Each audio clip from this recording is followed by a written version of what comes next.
gang.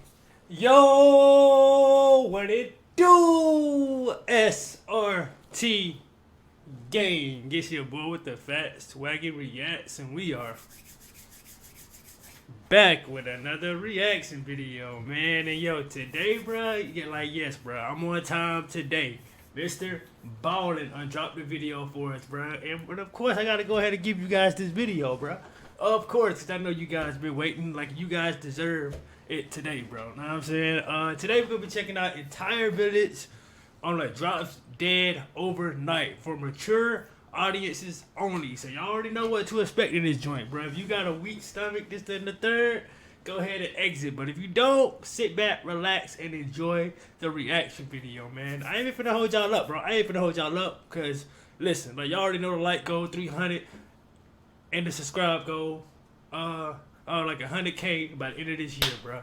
Like, share, comment, subscribe, gang. Let's get into it, bro. Shouts out to Mr. BALLEN. Let's go.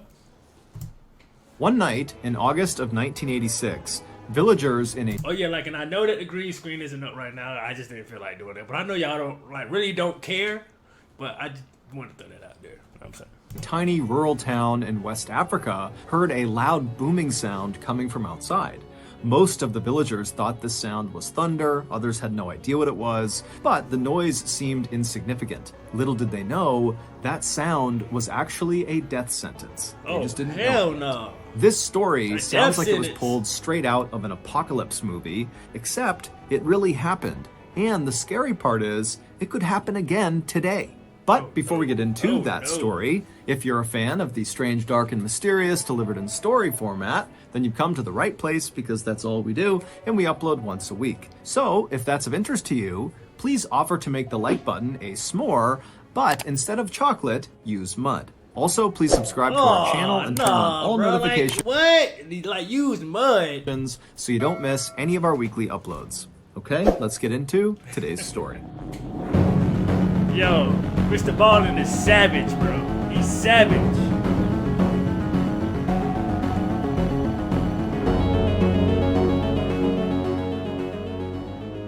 Before sunrise on August 22nd, 1986, a man named Ephraim Che woke up feeling groggy and confused. As he lay in his bed inside of his small mud brick house perched up on a cliff, he tried to remember what happened the night before. He didn't know why, but he knew, something happened last night. I gotta remember it. But as he lay there kind of jogging his memory, he felt like there were holes in his memory, like he couldn't quite piece together what had happened the day or night before. Yeah. However, there was one thing he distinctly remembered about the night before, and that was at some point he had heard one really loud boom of thunder outside.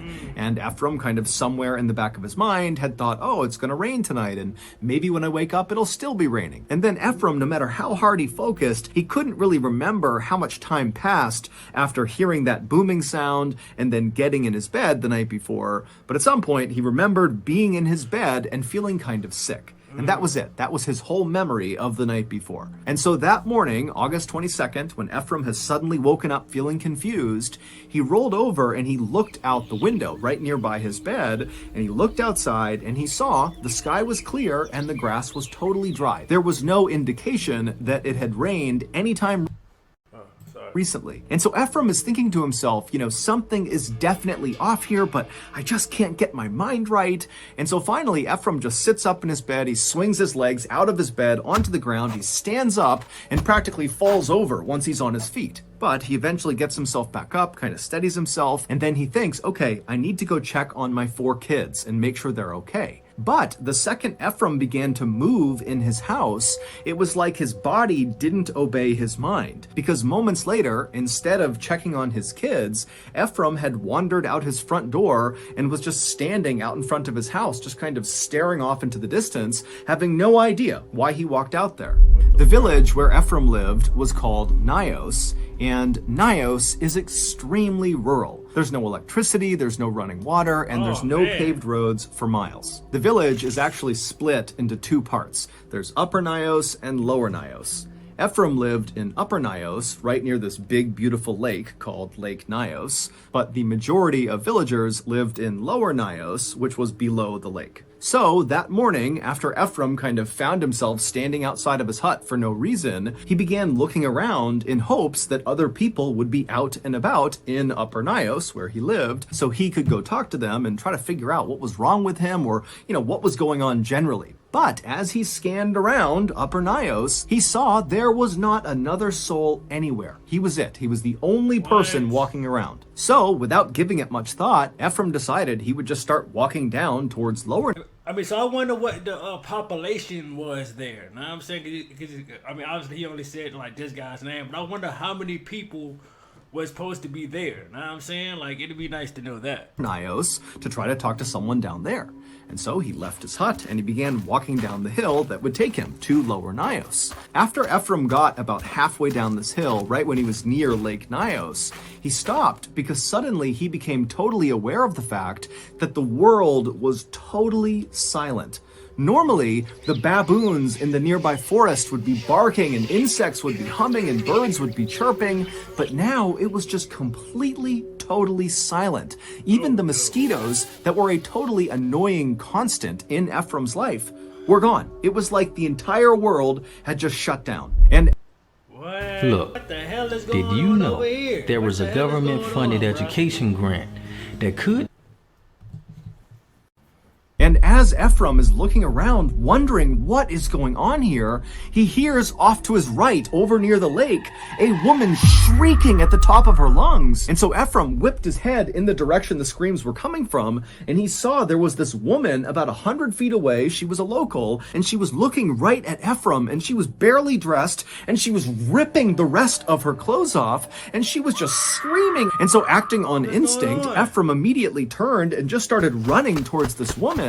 And as he's bounding towards her, getting closer and closer, he's starting to notice there's these strange shapes on the ground kind of near this woman. But as he was staring at them, he just couldn't quite place what they were. But when he got about 20 feet away from this shrieking woman, he stopped again because he realized the shapes on the ground were this woman's entire family. They were all just laying on the ground as if they were sleeping. And near them was all of their cattle, also just laying on the ground as if they were sleeping.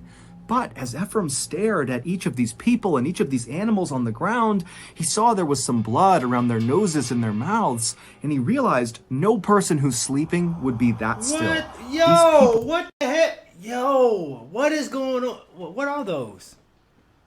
Goats? They look like goats, bro. Bro, it's a lot of fucking goats, and they're just dead.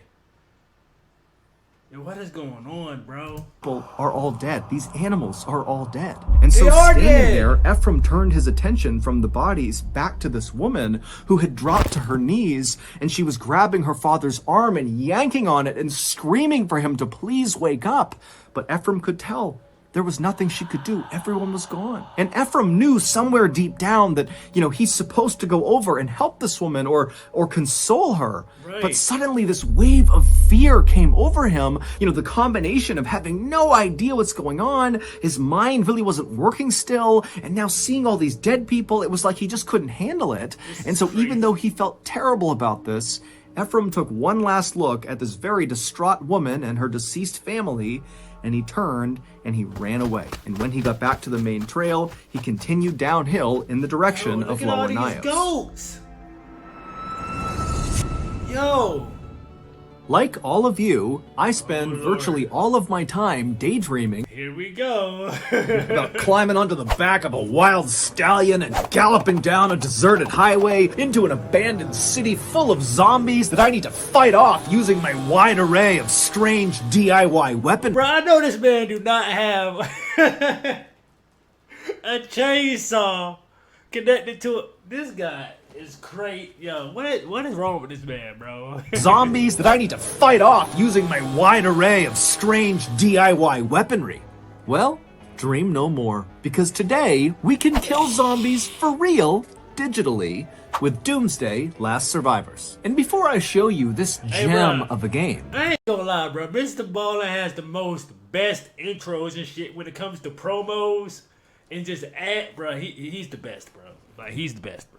I have a surprise for you. Thanks to Doomsday, not only can you now slaughter zombies with me, but also you can win $10,000 in cash prizes. Click the link in the description below and download the game, and you could potentially win some of that money. In Doomsday, which is a zombie survival strategy mobile game, you can choose whatever shelters you want and then go out and recruit the strongest heroes like Catherine with her amazing spinning chainsaw, and they can lead your squad and defend your base from the endless waves of zombies. Another awesome thing about this game is you can march freely and change your route at any time to attack the enemy strategically. Also, you can join an alliance to explore the world with other zombie hunters. Heck, you might even run into me and Lungy's alliance, and maybe we'll let you join. So again, Lungy! Doomsday, which lets you finally kill zombies for real digitally, is offering $10,000 in cash prizes. To potentially win some of that money, click the link in the description below and download the game, and you will see there is a might ranking, and the top 5 in that ranking will each walk away with $1,000 each. Outside of that might ranking, many other players will be chosen for cash prizes, some up to $500 each. Hurry and download Doomsday right now so you can join the limited time events to get the legendary hero Jaden and a $250 gift pack for free. The next zombie wave will arrive in 8 hours, so join me and old Lungy now. Fire. Please go download that, y'all. Please. The villagers in Lower Nyos lived in these tiny huts with tin roofs that were closely grouped together, and usually, even early in the morning, Lower Nyos was a very happy and lively place with kids running around and animals walking in the road and music playing. But as Ephraim came down the hill and was within earshot of Lower Nyos, it was deadly silent. And so with panic starting to rise inside of Ephraim, he began to run at full speed, hoping that when he turned the corner and looked down the main road of Lower Nyos, he would see the people he was hoping he would see. But when he turned the corner and looked down Main Street, all he saw were dead animals everywhere. They completely covered the streets, the sidewalk, everything. And so at this point, Ephraim was so desperate to see another person that he kept his eyes looking straight ahead so as not to look at all the dead animals, and just ran straight into Lower Nyos, and he turned towards the first hut he saw, and he ripped the door open and he stepped inside, and as soon as he did, he just stopped. Because on the ground right in front of him was a woman who was very clearly deceased, just laying in the middle of the floor. She had a bowl of corn right near her hand as if she had been eating and then just fell dead. And so Ephraim, he's staring at this dead woman, and then he looks up and he realizes the bedroom is right in eyesight, and he can see her family in their beds. And at first Ephraim thought, oh, they're sleeping. But then as he continued to stare through the doorway into this room, he saw none of them were moving. Their chests were not going up and down from breathing. Her whole family, they were dead too. At this, Ephraim kind of stumbled backwards out of... Her whole family is, bro, like, what is going on, bro? Like, this is...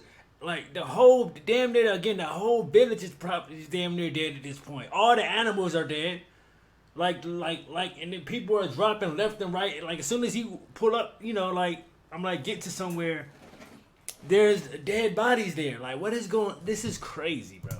The hut, and then he turned around to face the road he had just been on with all the animals, and when he saw the road again, it was like a piece of his brain started working properly again, because he realized those weren't animal bodies. All those bodies he saw when he came in, those were people. Yes, there were some animals, but most of them were people. He could see people slumped on top of each other, kind of piled up in doorways. He saw one person who was on his motorcycle in the middle of the road, just slumped over his handlebars, and many of the bodies were either naked or partially clothed, with piles of clothing next to them, as if they had been trying to rip their clothes off as fast as they could, like the woman up at the lake had been doing. And as Ephraim looked around in horror, he also realized that there were no markings or cuts or wounds on any of these people. It was like they were just going about their lives when suddenly they died. And so without anything else to do, Ephraim just continued to walk in the direction he had come into the village, hoping that if he kept on going, he might run into someone who was alive. And so he begins walking down the road, he's stepping over bodies, he has no idea what to make of this, and then way down the road, up ahead, he sees there are two people coming towards him. There's a man and what looks like his son, and they're jogging down the road, stumbling over bodies, running towards Ephraim. And so Ephraim stops, expecting these people are going to stop and talk to him. But as these two people got closer, Ephraim saw both of them, the father and the son, their eyes were wide and they were looking straight ahead with kind of a distant 1,000-yard stare. And they didn't stop for a second for Ephraim. It was like they didn't even see him. They just kept on running down the road, past all the bodies. Ephraim didn't try to stop them. He just watched as they passed. And then at some point they veered off the road and ran into the forest and disappeared. And it was at this moment that another part of Ephraim's brain seemed to kind of fit into place. Because as he watched this father and son disappear, he suddenly had this memory come flooding back into his mind. And it was a memory of when he was a kid and his grandfather told him a story. And the story was about Nios villagers a long, long time ago who decided they wanted to cross Lake Nios from one side to the other. And so their leader magically parted the waters of Lake. So what, is Lake Nios like poison or something? Like, that's the only way I can think of. I'm like, what if people went there to possibly get water or something like that? They had to jump in the water, jump in the water or something to possibly get whatever, water or whatever. And then I guess as they went out, it slowly, like, I don't know. Nios from one side to the other. And so their leader magically parted the waters of Lake Nios, creating a walkway on the lake bed from one side to the other, and the villagers began to walk. And then about halfway across, a mosquito landed on the leader's shoulder, and when he went to slap the mosquito, he lost control of the waters and they came crashing down and drowned all of them. Ephraim's grandfather told Ephraim that the ghosts of these drowned villagers now resided between these two big rocks located near Lower Nios. And so growing up, Ephraim, along with many other people in this village, believed that because of these ghosts, Lower Nios must be haunted. And in fact, that was actually why Ephraim built his house in Upper Nios, to avoid these ghosts. And so now, as this memory of hearing this story from his grandfather has come flooding back to Ephraim, he thinks to himself, of course, all of this is the work of those ghosts. And so fearing he would be attacked next, Ephraim turned and just continued running down the road, dodging bodies as he went. And as he ran along, periodically he would stop at various tin huts and he would fling the door open in hopes he would find some survivors. But each time he went inside, everybody in there would be dead, lying in their beds or sitting in chairs or lying on the ground. But after running for quite a while, Ephraim turned to go into yet another hut, and right as he reached for the door opened on its own. And standing in front of him was the owner of this hut. His name was Joseph Naquain, and he was in much worse shape than Ephraim. The night before, Joseph had been inside of his hut when suddenly outside he heard that very loud booming sound that sounded like thunder to Ephraim. And then after hearing the sound, Joseph heard his daughter in her bed making this terrible snoring sound. And so instinctively, Joseph turned to walk over to his daughter to make sure she was okay, but he only got a few steps before he collapsed to the ground. He had woken up that morning with cuts all over his arms from where he fell, and he was also totally exhausted and very confused like Ephraim, and so he managed to drag himself over to his daughter's bed, and he pulled himself up onto her bed, and when he got up there, he realized his daughter was deceased. And so imagine if dozens of small businesses in your town funnel $299 straight into your bank account every single month.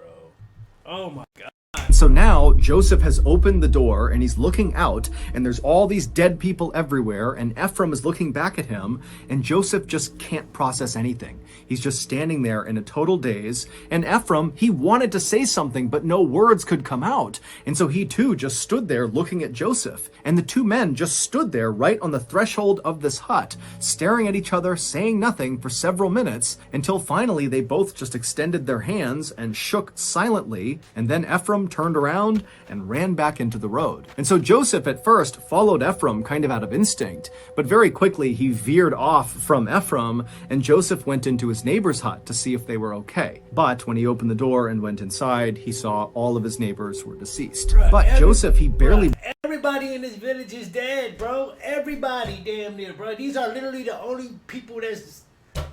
Yo, this is wild. Reacted to this. It was like he was so numb to what was going on, he just couldn't process it. But after seeing all of his neighbors dead, somewhere deep down inside of his consciousness, Joseph knew he had to go find help. That was his mission. And so he left his neighbor's hut, he ran back to his own hut, he climbed onto his motorcycle, and he started to drive.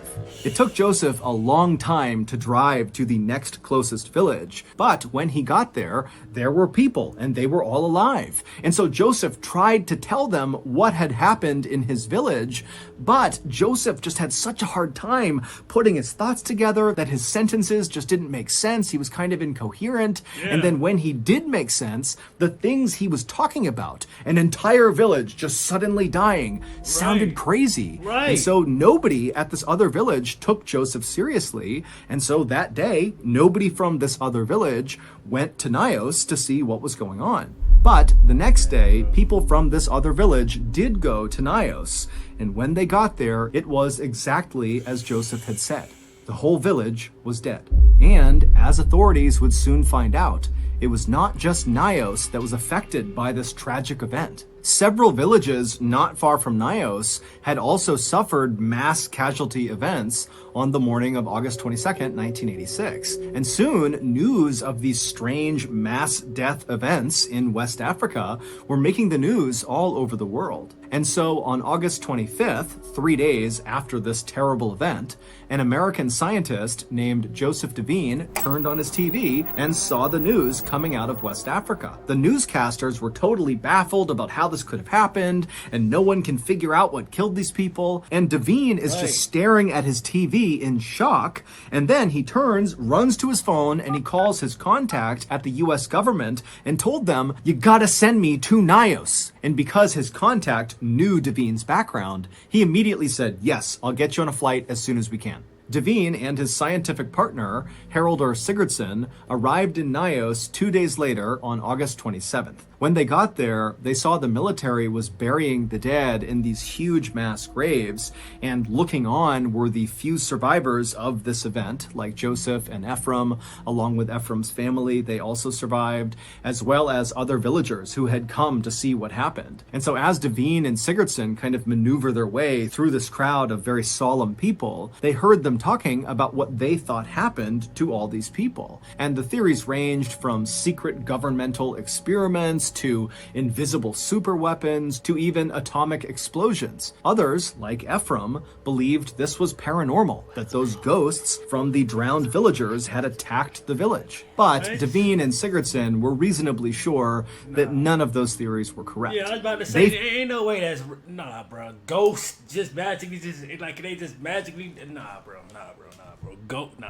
Felt like they did know what actually happened, because they had actually witnessed a tragedy like this before, but on a much smaller scale. 2 years earlier, and 60 miles south of Nios, in an area called Lake Manoon, 37 people suddenly dropped dead. And Devine and Sigurdsson had been sent out there to try to figure out what happened to these people.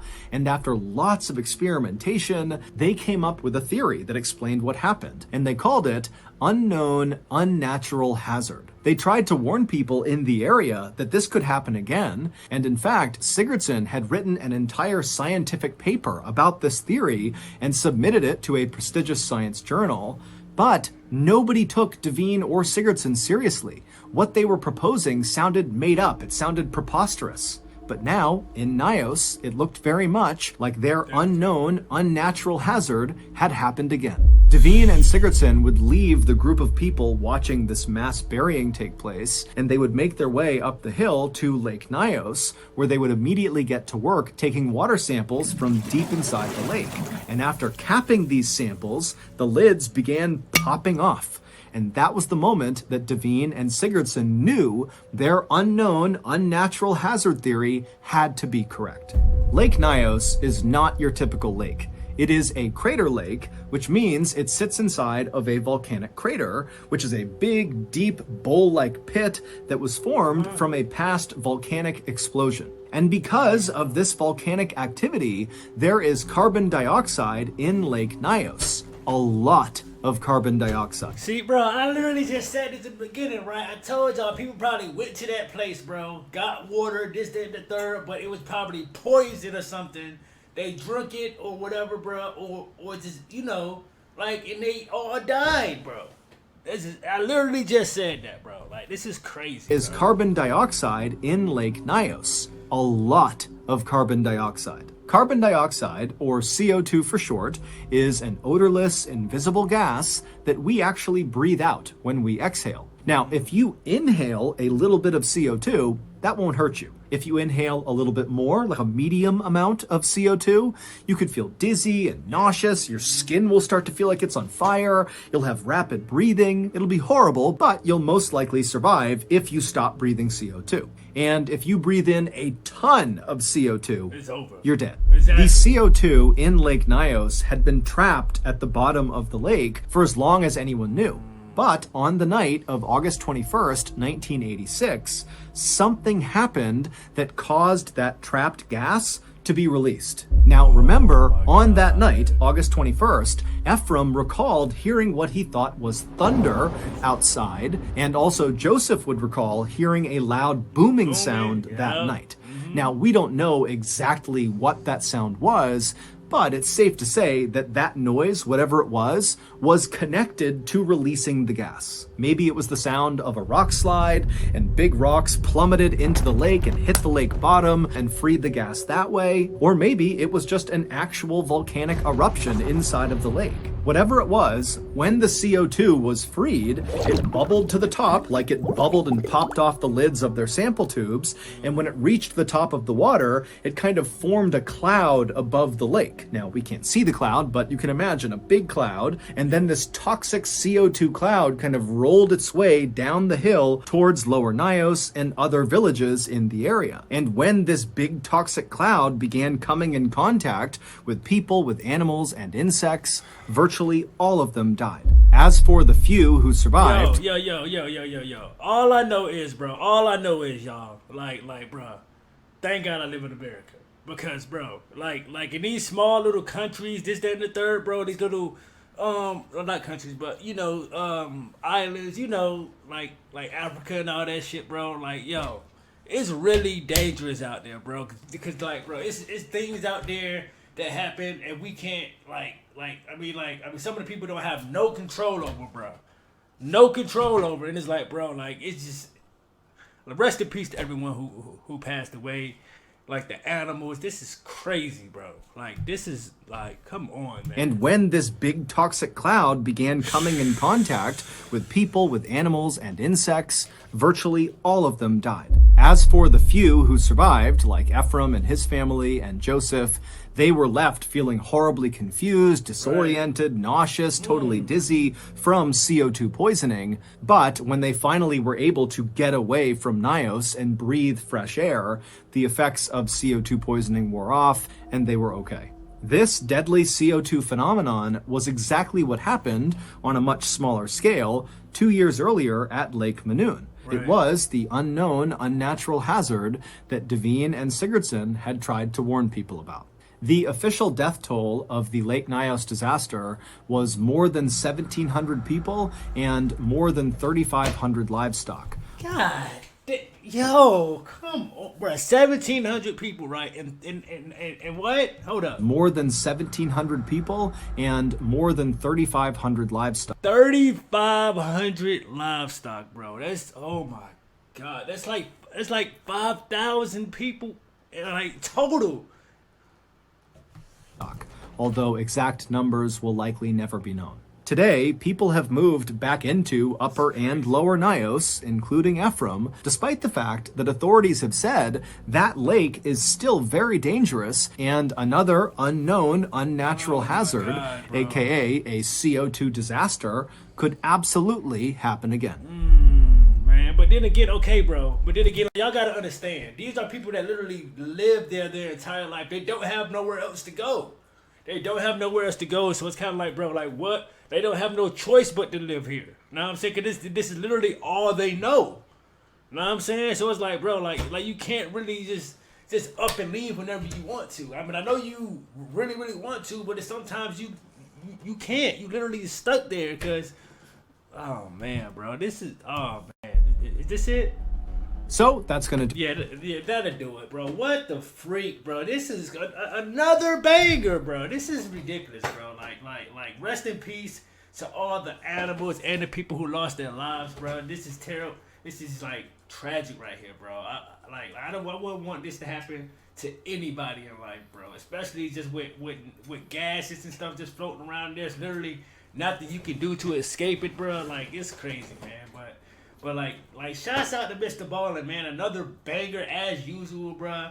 Like, bro, like, he don't miss, bro. It just is what it is at this point. This man don't miss, and we're gonna be on every time he drop a banger, bro. We got so much Mr. Ballin content, man. Go check all my videos out. Go give it a thumbs up. Make sure you guys share the videos, man, and hit that like button, because whether y'all know it or not, hitting that like button really helps out my channel, bro, with the algorithm and all that, man. So if you guys want more content, hit the like button like before you guys leave out of here, man.